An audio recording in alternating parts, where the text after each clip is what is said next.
আসসালামু আলাইকুম রহমতুল্লাহ।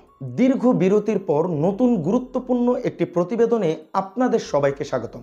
আমি বিশ্বাস করি এই ভিডিওতে যারা ক্লিক করেছেন আপনারা দেশের সচেতন নাগরিক।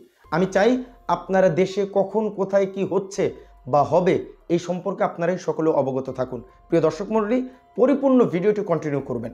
গতকাল আমাদের গ্রামে ভূমিকম্প হয়েছে, বিভিন্ন জায়গায় বিভিন্ন ঝড় হচ্ছে। সুপ্রিয় দর্শক মণ্ডলী, আল্লাহ পাকের আযাব আমাদের উপরে একের পর এক আসতেছে। সেই সাথে আজকে যে নিউজটি আপনাদেরকে দিতে চলেছি, টাইটেল এবং থাম্বনেল দেখে আপনারা বুঝেই গেছেন। ঘূর্ণিঝড় বেরেল সেটা আসছে, খুবই গুরুত্বপূর্ণ একটা নিউজ। এই ঘূর্ণিঝড়ে কি হতে পারে, কোথায় কোথায় আক্রমণ হানতে পারে, এই ঘূর্ণিঝড় বেরেলের যে তাণ্ডবটা হতে পারে, চলেন প্রতিবেদনটি একটু দেখে আসি।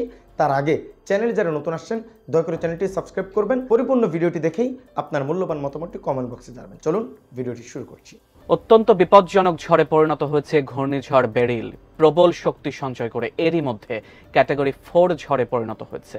এর ফলে ঘূর্ণিঝড়টি উপকূলীয় এলাকায় ঘন্টায় সর্বোচ্চ 209 কিলোমিটার গতিবেগ নিয়ে ভয়াবহ তাণ্ডব চালাতে পারে বলে আশঙ্কা করছেন আবহাওয়াবিদরা।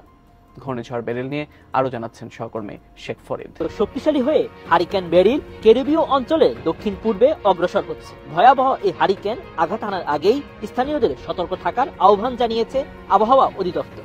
আটলান্টিক মহাসাগর পেরিয়ে বার্বাডোস, ডোমিনিকা, গ্রানাডা এবং মার্টিনিকের ক্যারিবীয় দ্বীপপুঞ্জের দিকে অগ্রসর হচ্ছে hurricane beryl. US national hurricane centre বা এনএইচসি জানায়, বর্তমানে বার্বাডোস থেকে প্রায় 675 কিলোমিটার পূর্বে আটলান্টিক মহাসাগরে অবস্থান করছে বেরিল। 1 জুলাই উইন্ডওয়ার্ড দ্বীপপুঞ্জে আঘাত আনতে পারে এই হারিকেন। সেই সময় ভয়াবহ বিপজ্জনক ঝড়ে পরিণত হতে পারে বেরিল।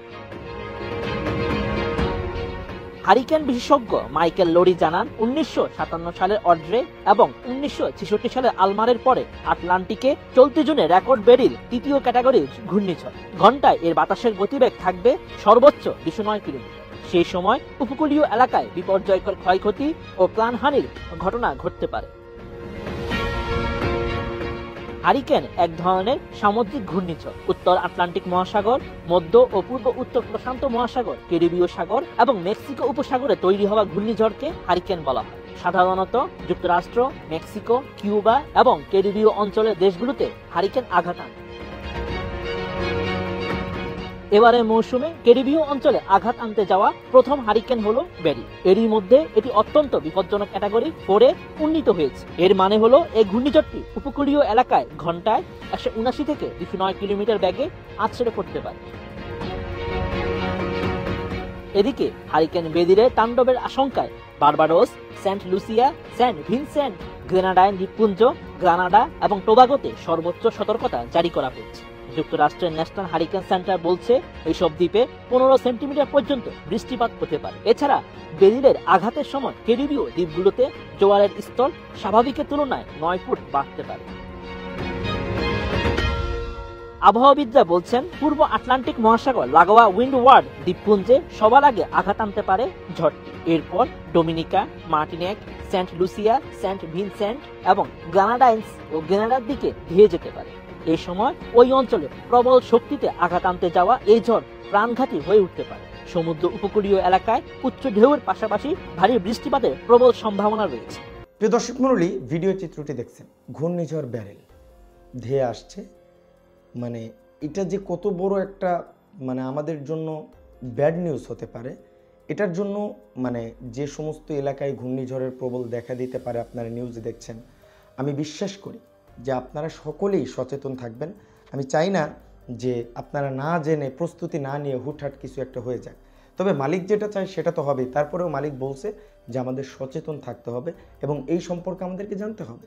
আপনাদেরকে জানালাম ঘূর্ণিঝড় বেরেল এটা কিন্তু বাংলাদেশের দিকে ধেয়ে আসছে এবং এটা খুব বড় একটা তাণ্ডব সৃষ্টি করবে, এটা বিশ্লেষকদের মতামত। এবং এটিএন বাংলার যে নিউজটা আপনাদেরকে দেখালাম সেখানেও এটাই বলা হচ্ছে। তো আশা করছি আপনারা এখান থেকে মালিকের কাছে দোয়া করবেন, আল্লাহ পাক যেন এটাকে শিথিল করে দেয়, আমাদের গুনার কারণে এত বড় আযাব না দিক যে আমরা একদম মাটির সাথে মিশে যাই বা আমাদের ঘর বাড়ি উড়ে যাক, এরকম শাস্তি মালিক আমাদের না দিক, এই দোয়া করবেন সবসময়। আজকের ভিডিও ছিল এ পর্যন্তই। ভালো থাকবেন, সুস্থ থাকবেন। আসসালামু আলাইকুম রহমতুল্লাহি ওয়া বারাকাতুহু।